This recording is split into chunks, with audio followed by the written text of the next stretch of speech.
Good evening, dear viewers. This is George from Ireland, and in this video, I'm going to explain why Fox News is fake news.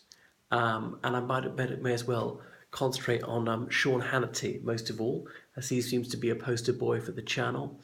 It lies all the time. It's just extraordinary.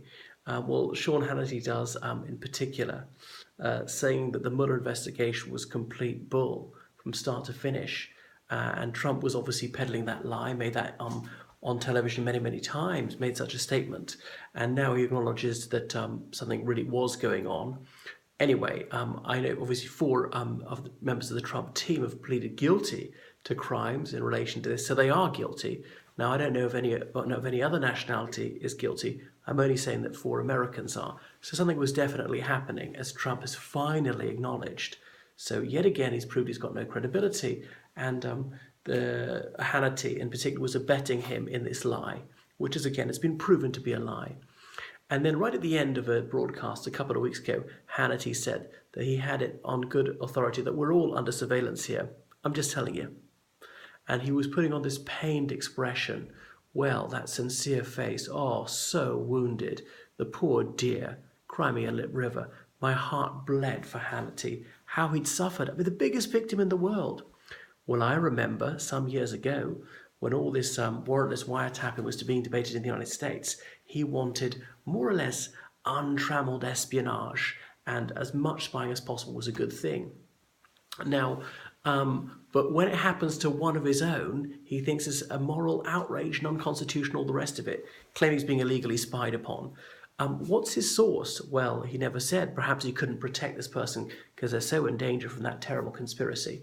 He provided no corroborating information whatsoever, being spied on through telecommunications or just being tailed or what? And who else? Who's we? Everybody in the Fox studio, everyone in Fox News? Is preposterous. Spied on by who? By the FBI or who? He didn't even say it was an American intelligence agency. Ultimately, Trump, Hannity's pal, with whom he often dines, is responsible. He could sack the director of the FBI, director of the CIA, and all the rest of it. But if he's not doing it, well, Trump is obviously the most feeble president in history. And Trump's always harping on about being tough. So I noticed that Hannity has not repeated that claim because presumably it's utterly bogus and not provided any supporting information, and Fox has said nothing about it again. So yet another example of the outrageous falsehoods that he tells. Now, no wonder Sean Hannity keeps banging on about Hillary Clinton and all her misdeeds. In fairness to him, there's a lot of wrongdoing by her. You go back a quarter of a century and the Department of Justice released a report stating how deceitful she was. But she is not the president. Surely Trump is far more pertinent. He's the one in the White House. He's the commander-in-chief. Hillary's never going to be president. She has one shot at it, and these days, if you blow it, that's it. She will not get the nomination again. She's yesterday's woman.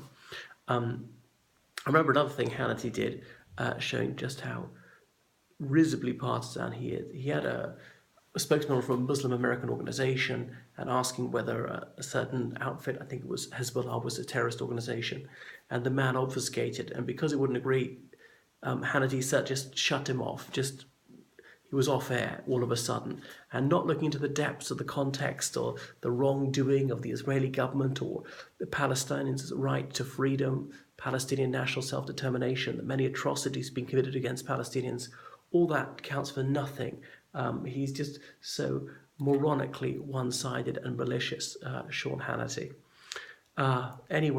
He's accused someone who's openly gay of being anti-gay and being racist and things like that. So he's malevolent. He doesn't recognize any wrongdoing by his own government if it's headed by Republicans or by Israel, or he couldn't really pin anything on Obama, so he scorned Obama for having mustard with his hamburger. This is preposterous, saying that he was elitist. Obama, who didn't grow up wealthy, whereas Trump, who grew up a multi-billionaire, is not elitist at all, according to Sean Hannity.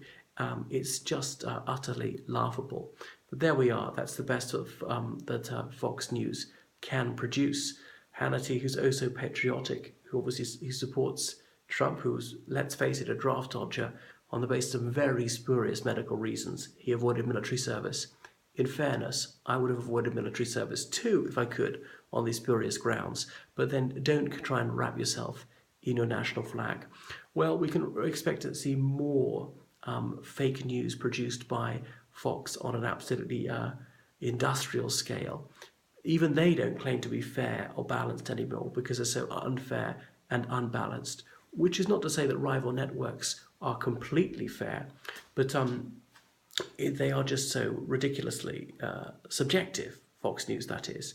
And because they don't grasp the very concept of objectivity, that's why they claim that the FBI is all run by Democrats. Now, 48% of Americans voted for Hillary Clinton. It wouldn't be surprising if something like 48% of the FBI voted for Hillary. I don't know if anyone has the statistic. So it's possible that someone could be a Hillary Clinton voter involved in this investigation. That person could still be fair and even-handed in doing so. Do they have to be all Republicans doing this? Mueller is a Republican, is a Trump appointee. The heads of the CIA, the FBI, Trump appointees. And yet they're supposedly scheming against Trump. It's utterly preposterous, and it polarizes American public life to a dangerous degree. The idea that the other side are really the enemy, not just the opposition, and utterly not to be trusted. Now, just because Fox is so unfair and is so absurdly partisan doesn't mean that other people are like that. It's possible to disagree with someone's politics and still treat them decently and still not jump to conclusions as Fox does.